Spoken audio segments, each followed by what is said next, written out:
In the previous lecture, we started a discussion about the forces acting on aircraft during flight. For that purpose, we took a very simple situation, a horizontal flight at constant speed. In this case, there are four forces: the weight, the lift, drag, and thrust. The equilibrium equations are also very simple. Lift equals weight and drag equals thrust. In this lecture, we will focus on the lift force. The lift force is given by a rather simple equation. The lift is equal to a constant CL times the product half rho v squared times S. The meaning of these parameters are as follows. CL is the so-called lift coefficient. This parameter will be discussed in more detail on the next slides. The rho stands for the air density, the V for the airspeed, and S is the parameter for the wing area, which is the surface area projected on the xy plane when we take a Cartesian coordinate system and where Z is the vertical direction. For all parameters except for the coefficient, the dimensions of the parameters are given. The question is therefore, what is the dimension of CL? How do we determine its dimension? In this case, we use a dimension analysis. Such analysis can also be used to check whether a formula or equation is correct. If not, the dimensions on both sides of the equal sign are different.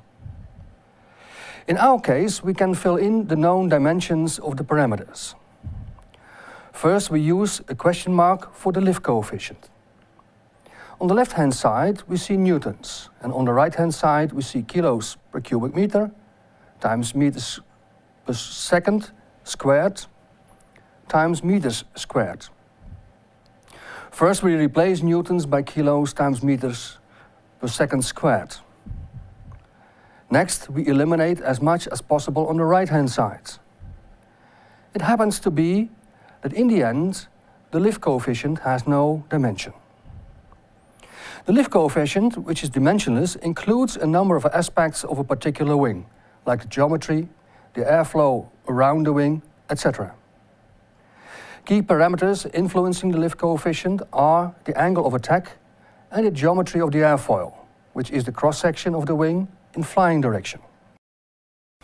The airfoil is usually not symmetric. If we draw a straight line between the front, the leading edge, and the rear, the trailing edge, it becomes visible that the profile has a camber. A camber means that the line precisely in the middle between the upper and lower surface has a curve with respect to the straight line. That straight line itself is a chord line and may have an angle with respect to the airflow at some distance in front of the airfoil. This angle is the so-called angle of attack and has a significant influence on the lift. Because of the importance of the airfoil, a lot of experimentation has been done in the early ages of aviation, searching for the ultimate airfoil. This resulted in a wide variety of airfoils, as can be seen on this slide. What is remarkable is the fact that many airfoils have their own code. Later, in the 1920s, a more systematic nomenclature was introduced, which is still used today, the NACA profiles. NACA stands for National Advisory Committee for Aeronautics, a committee founded in the US. NACA airfoils are identified by a specific 4-digit number. In the figure, you can see a number of features of an airfoil, like the positions of the leading edge and the trailing edge, the chord line and its length, the profile thickness and the camber. Some of the dimensions of these features are represented in the NACA number. Note that all dimensions are expressed as percentage or fraction of the chord length. As example, NACA 2412. The first two means that the profile has a camber of 2%, so it has a maximum distance of 2% times the chord length between camber and chord line.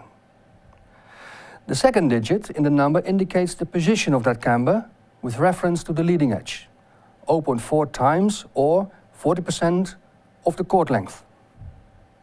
The last two digits indicate the thickness of the profile, in this case 12% of the chord length. Let us return to the formula for lift. The other parameters in the formula are the wing surface area and the velocity or airspeed. Both are typical design parameters. During the design of an aircraft, you need to optimize these values with many others in order to obtain the best ratios between performance, weight and costs. The last variable in the equation is the air density, which depends on altitude and temperature. As designer, by choosing a flying altitude, you can have some, although limited, influence on this parameter as well.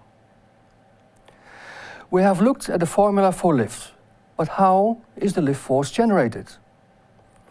One way of explaining is by using the law of Bernoulli. He postulated his formula as the sum of static and dynamic pressure is constant. In formula, P plus half rho v squared is constant. This means that when the speed increases, the local pressure drops or decreases. So in a tube with a throat, the pressure in the narrow section is the lowest, but the airspeed is the highest. This explanation tells that pressure differences can be created by differences in airspeed. These pressure differences can be used to create lift. Note that Bernoulli's law is applicable for particular situations only, for example for low airspeeds and incompressible media.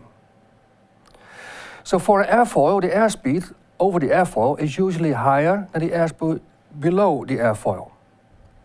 This is due to the camber of the airfoil and the angle of attack, as can be seen in the first picture. This results in a pressure distribution and can be seen in the second picture. There is some overpressure under the airfoil, but significant underpressure at the upper surface of the airfoil. This pressure distribution results in a lift force and a drag force. With the program NASA Foil Sim, and I recommend you will play with it, you can play with many different parameters of the airfoil and the angle of attack and see what the effect is on the lift force. Can we use Bernoulli's law to measure the airspeed? If we look at the formula, we see that the total pressure is the pressure for zero airspeed. In a pitot tube, we can make several small holes. One hole is in front of the tube, head-on in the airflow. The air enters the tube from the left-hand side and comes to a standstill. So here we measure the total pressure. Further, we can make several holes at the side of the tube. They measure the local pressure, a pressure in an airflow with velocity v. The difference between the total and static pressure can be used to calculate the velocity as demonstrated by the equation. When we return to the lift coefficient, we said that the coefficient depends on the angle of attack of the wing. This is expressed in a lift curve. For such curve, we plot the value of CL as function of the angle of attack alpha. Most wing profiles have a camber. This means that at a negative alpha or alpha is 0, there is already a lift force available. When increasing the angle of attack, the lift coefficient increases more or less linear with alpha. Look also at the simulations when the flow around the airfoil changes and the lift force increases steadily. Just before its maximum, the curve becomes less linear, and ultimately the maximum coefficient is obtained. A further increase in angle of attack results in a fast decrease of the lift coefficient. This is what we call the stall of the wing.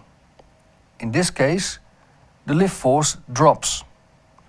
And look also again at the airflow around the airfoil, which separates.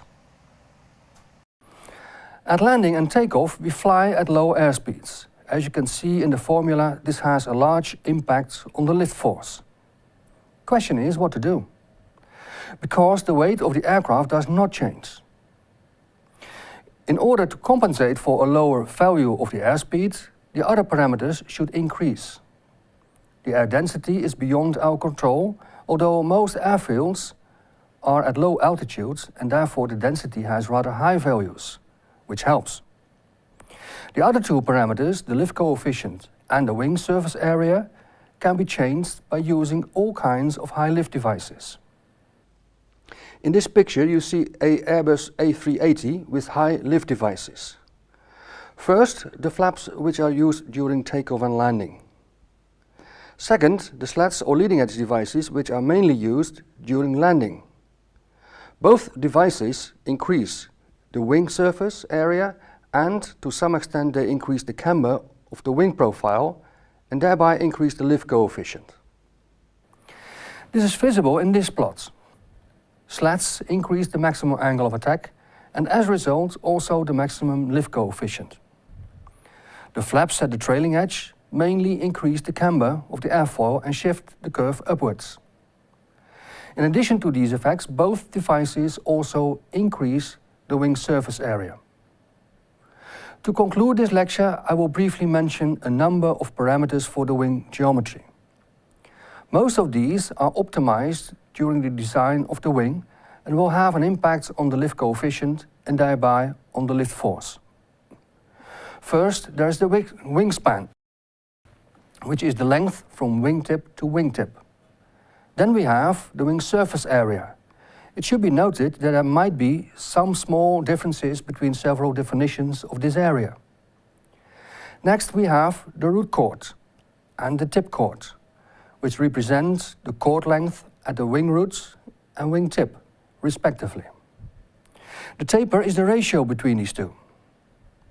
The last parameter to mention is the sweep angle, which is the angle between the leading edge and the y-axis of our coordinate system. This concludes the lecture about the lift force. Next time I will talk about the drag force.